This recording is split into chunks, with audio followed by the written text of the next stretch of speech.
Maithili express की शानदार प्रस्तुति। बोला बोला दुर्गा मैया की।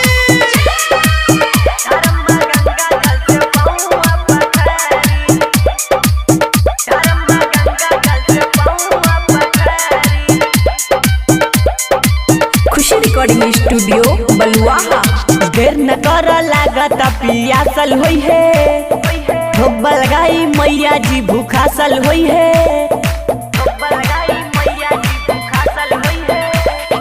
देर न कर लागत पियासल होई है, धोबल गाई मैया जी भूखासल होई है। रात भर के जागल होई है, थाकल चलत आबत बारी। भैरव जी मैया के रथ से उतारी, धर्मा गंगा जल से पौआ पखारी। भैरव जी मैया के रथ से उतारी, धर्मा गंगा जल से पौआ पखारी। डीजे सुमित सतीश रैना, डीजे सुमित सतीश रैना, डीजे सुमित सतीश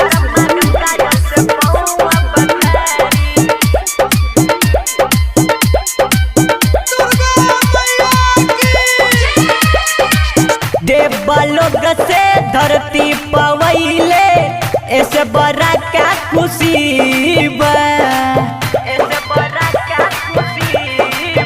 देवलोक से धरती पवैले, ऐसे बड़ा क्या खुशी बा। सदा पूरा भइल अब नहीं केहू के मन मायूस बा। और देखी सूरतिया मोही मूरतिया दुखबा गइल हारी। भैरव जी मैया के रथ से उतारी, धर्मा गंगा जल से पौआ पखारी। भैरव जी मैया के रथ से उतारी, धर्मा गंगा जल से पौआ पखारी। डीजे सुमित सतीश रैना, डीजे सुमित सतीश रैना, डीजे सुमित सतीश रैना।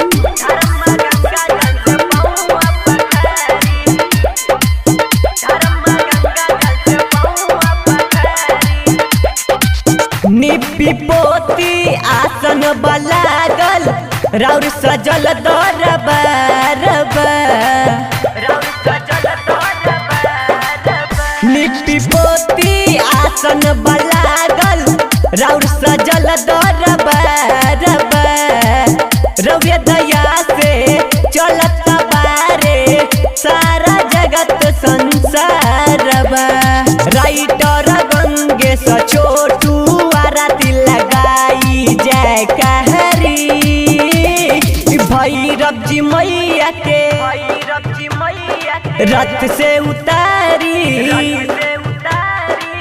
धर्मा गंगा जल से पौआ पखारी। भैरव जी मैया के रथ से उतारी, धर्मा गंगा जल से पौआ पखारी। खुशी रिकॉर्डिंग स्टूडियो बलुआहा।